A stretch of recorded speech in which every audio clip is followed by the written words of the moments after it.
sacks each year or even more in our junior year. So I think consistency sets me apart. I think being a good football player, you got to be consistent. You got to show up every game. And you talk about that high level of competition in the SEC, only person to have the double-digit sacks 3 years in a row. Yet it seems like you don't get the same respect as a guy like Myles Garrett. What do you think is the reason for that? Because your production is, if not just as good, maybe even better. Probably I don't pass the book test. I'm not 6'5". You know what I'm saying? But I'm 6'3", comfortable with my height. But at the end of the day, when we step on the field, I think I compete and I battle, and like I said, I'm very consistent, and I make plays when they need to be made. And I'm a great teammate. I think if you go back and ask me my teammates, they'll say the same. So would you consider yourself the best pass rusher in this year's draft? That's for y'all to answer. That's for y'all to answer. But I think my consistency, my tape can speak for itself.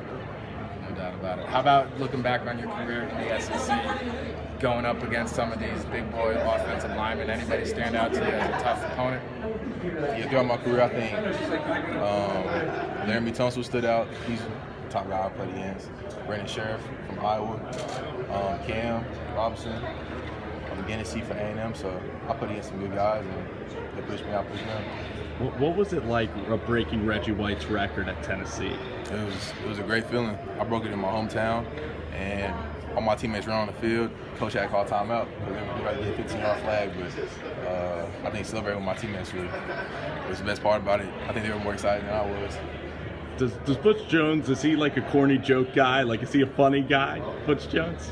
He thinks he's funny. He thinks he's funny. You guys kind of laugh out of politeness. He got some jokes on him. He got some jokes. But there's some jokes he'll say, ain't that funny. How was it like to finally beat Florida this year? It was a good feeling to beat Florida. We should have beat them in the past. Right, with that Will Greer game. It snuck away with one. Yeah. And but it was good to leave Tennessee with a win on Florida. What was the locker room like when you guys were down to Florida 21-0? Are you thinking, man, it's just not in the cards for us? What was that locker room like? You don't want to know what the locker room was like. It wasn't good at the time, but after the fourth quarter, when the game was over, the locker room was a lot better. And a lot of energy and positive energy.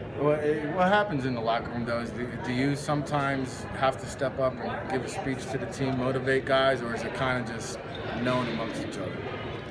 Yeah, if something needs to be said, I'll do so. But I'm not a big vocal guy. I lead by example, but I'm not afraid to say something if something needs to be said. And then last one for me here at the Shriners Hospital, I get a chance to impact the kids here today and give back to the community a little bit. What's that mean for you today, just to make an impact on these kids? It's very eye-opening, you know what I'm saying? A lot of kids got to live in this hospital. And it lets you know how fortunate you really are. I think sometimes we get caught up with all these hopping on front planes, going to see teams, you kind of forget we're very lucky. So I'm having a great time. Broke a little sweat down there playing. Got a little warm up, a little exercise in today too as well. And is Butch going to be here with you too? Yes, sir, he is. Okay, and did you get your first cheesesteak in? I have not. I need to. Okay. I think that's going to be sometime today. Hey, tell Butch to get on it, man. Maybe Gina. Nice to Appreciate it. Hey, Derek, did you grow up watching like Michael Strahan and OC? What were some of the guys that you liked growing up? Michael Strahan is a legend. I grew up watching him. Being from Nashville, I was a Tennessee fan, so I watched Keith Bullock, you know what I'm saying, Javon Curse, all them. But it's crazy. Time flies back fast, and I'm already in this position. It's a shame kind of that the Titans never were in the playoffs when you were growing up. Is that true? Or? Yeah, they were. That's the vintage Titans. They had the squad. Oh yeah. You know what I'm saying? How you doing, man? Good to see you again. What's up? How you doing? What's